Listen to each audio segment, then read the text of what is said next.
July 20th, 2018. Just want to do real quick, point out about another advantage of the sheet mulch.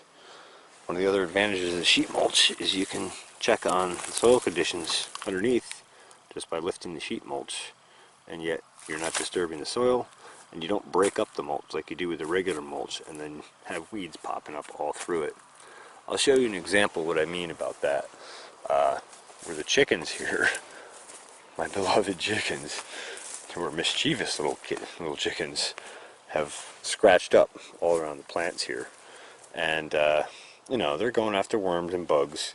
Unfortunately, they're not real interested in the Colorado potato bugs, but so they scratch it up, and then you'll see, well, you can see I've been through here tonight spot weeding because the weeds start popping up from where they scratched it up. Here, like here, and there, and there. This type of mulch, if you disturb a hole in it, like you take a sheet, sorry about the focus there, you take a sheet like this, which is a nice mat right now and keeping weeds down and holding moisture in and giving it a home for worms and all the other guys in the ground for breaking soils down. If you get a hole like this and you try to patch it back up, you never quite block all that light out again the same way. And of course it opens up another hole over here, and then you try to patch that and press it down, but there's still a little seam there where the light comes through and some seed can germinate. And you can bet your butt, if there's weed seeds anywhere, they'll find a way to germinate in that spot. And you'll have all kinds of diversity. But it might be diversity you might not want. Anyway, I just wanted to point out about another benefit of the sheet mulch and talk about mulches a little bit more, because they're a really important part of the process.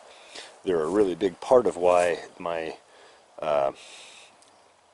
Colorado potato bug problem has progressed further, and part of why I basically lost that crop, the Colorado potato bugs. I am getting some yield out of it.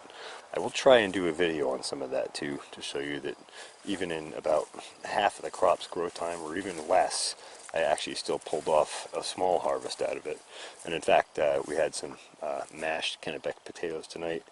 When my family and I got together, my kids are up visiting, and so we had some fresh mashed potatoes from the farm here, so that was nice. Let's just take a look and see if we have any worm activity under here. Oh boy, it's kind of dry under here. We might need some more water. We got 0.82 inches of rain 3 days ago. Might be 4. Which was an excellent and welcome rain, and really helped soak things and really help fix our moisture deficit issue here. It's been dry here for about a month and a half, and I've been irrigating heavily, and the ram pump even went down because the water level went so low that we got a little bubble in the pipe, and I have to go back and anchor some more stuff there. I won't go on about it all night. Trying to stay on the mulch subject. Yeah, there we go. See? Notice how this mat of mulch was much thicker, and look how much more moisture is underneath it, and worm activity and fungal activity. Mulches need to be thick, guys. Not so many people, you know, they see me put mulch down and they say, "Wow, I never put mulch down that thick." Never put mulch down correctly. You got to put it down real heavy, nice, heavy, thick layer. And people say they put mulch down, and so, you know, they get all kinds of weeds coming up through the mulch. You're not putting the mulch on heavy enough. The idea is to suppress the grass and still maintain the soil moisture and biology. You want to keep the home for the soil-borne pathogens, nematodes, earthworms, all those pieces of that soil food web. You want to keep their home protected, moist and dark. And so whether you do it with mulch or whether you do it with a really heavy crop, cover crop, this is just weeds, but this is an example of a heavy canopy of growing green plants. Every single one of these plants is photosynthesizing, and in fact probably more efficiently than a lot of plants that we grow for food, because most of the grasses are C4 plants, and so they can photosynthesize day and night. They're a little more efficient at it, so they can build more carbon in the soil. Anyway, the idea is you always want to protect that environment, and in conjunction with that, of course, no poisons that suppress the soil biology, because that defeats the whole purpose of doing anything organic. Organic, you know, is really dependent so much on the soil biology and the interactions in that soil biology.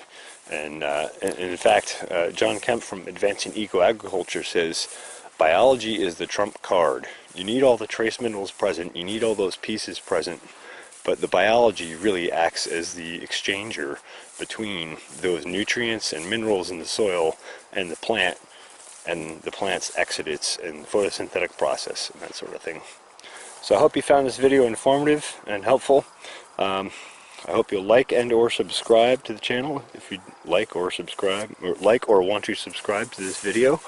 And I think for the end of this, we'll just give you a shot of some unripened cherry tomatoes as they start to size out, and you can see they're starting to blush just a little bit. Thanks for watching the Pharmacy Seeds Network.